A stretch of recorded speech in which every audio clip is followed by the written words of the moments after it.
Well, my plan today is to see if I can ride up the Bwlch on a bike powered by porridge alone. I've been up there on an e-bike and I wanted to see if I could do it on this bike. But I don't know, I'm not feeling it today. And the Bwlch is all the way up there.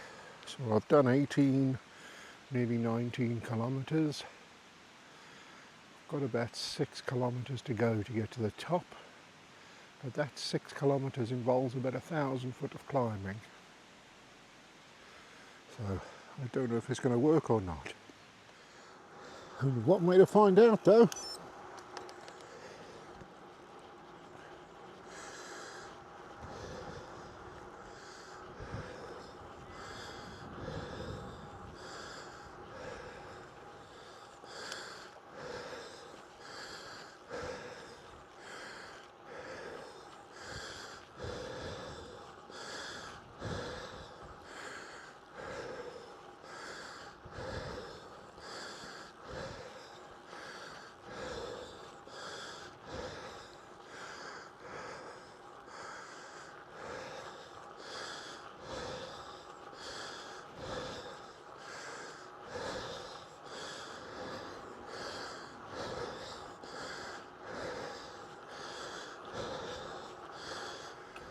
Well, can you believe it?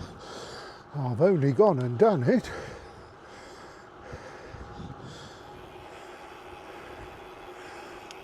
Here we are at the top. Pause a minute to take in the view, although to be fair, I'm pausing because I'm knackered.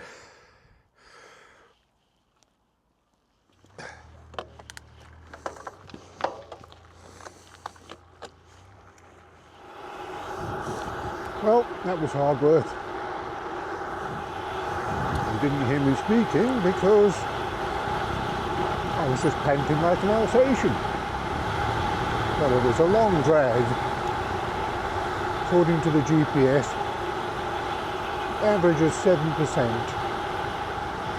But as I said, it goes on for a long, long time. And I have to say, it's much easier doing it this way. I mean, coming back home. And here's the legendary hairpin.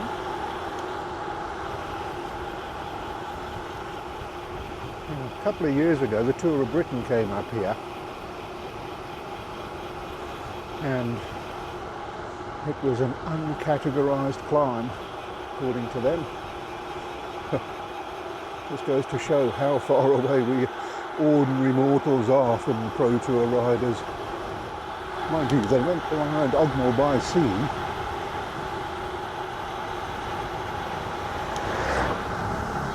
And these sections of that road I find quite difficult.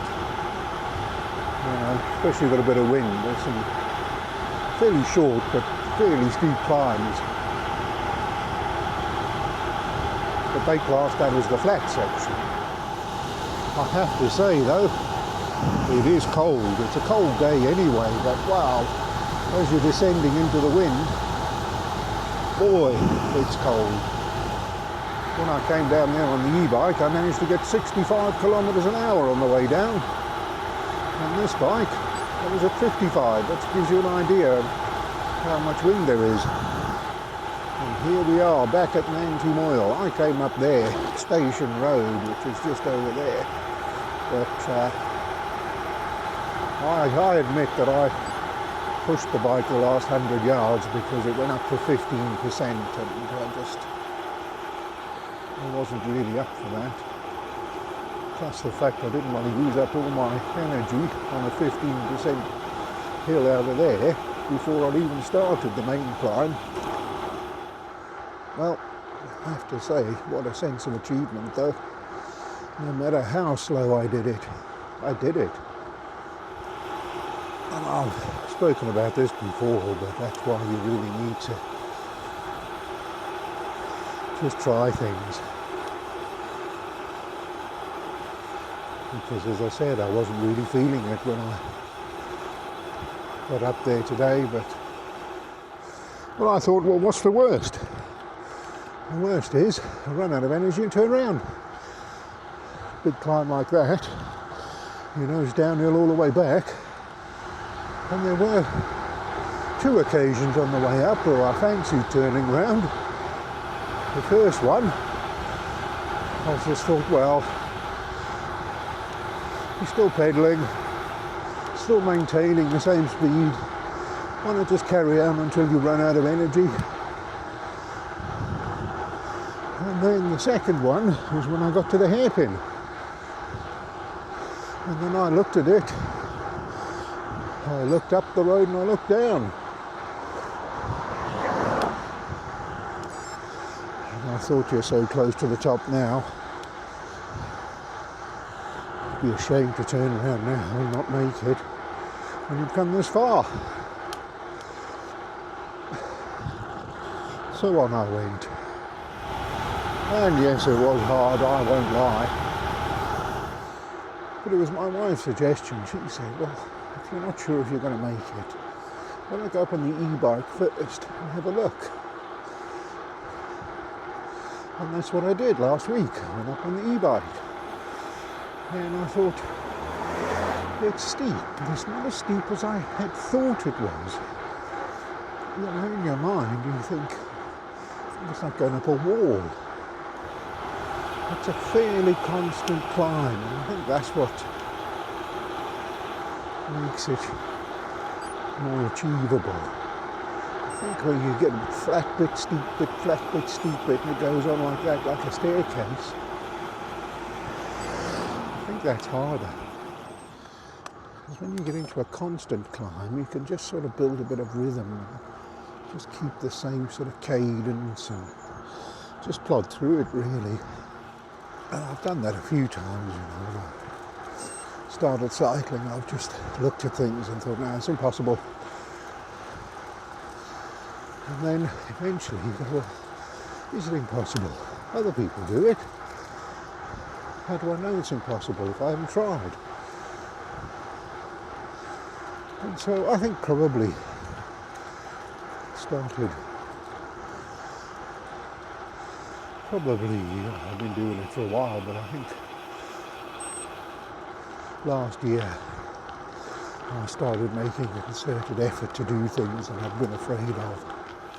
And it's built my confidence to go new places, and it's opened up my cycling routes a bit more as well. Things that you thought you couldn't do, and then when you've done them, you go, oh, it wasn't too bad. And then you put a new route. Obviously, the thing that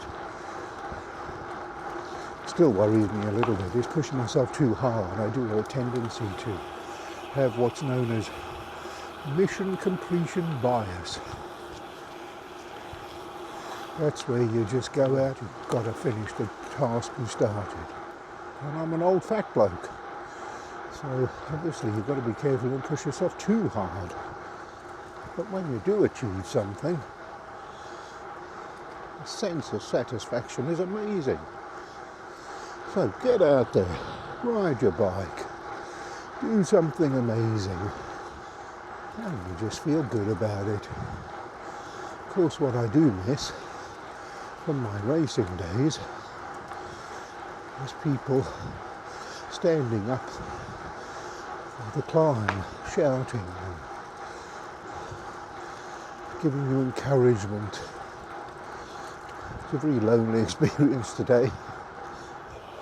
Of course, part of the reason I wanted to do this was because my son did the 10B Ironman this weekend. That was just unbelievable to see. It's the second time he's done it. Imagine just keeping going like that for over 12 hours. You swim for 2 hours, get out the water, get on your bike, and ride for over 6 hours, get back, and then do a marathon. I mean, just the bike ride alone. I couldn't do 112 miles in 6 hours or 6.5 hours. I know, obviously I know he's a lot younger than me, but I thought, well, surely if he can do that, I can go up the Bwlch. So, yeah, he has been a bit of an inspiration to me, really. I mean, we went to watch, just standing around and walking up and down for the time. I'm still feeling today, 2 days later. So he inspired me, and I hope maybe I've inspired some of you watching. And if you found anything I've said interesting, like and subscribe.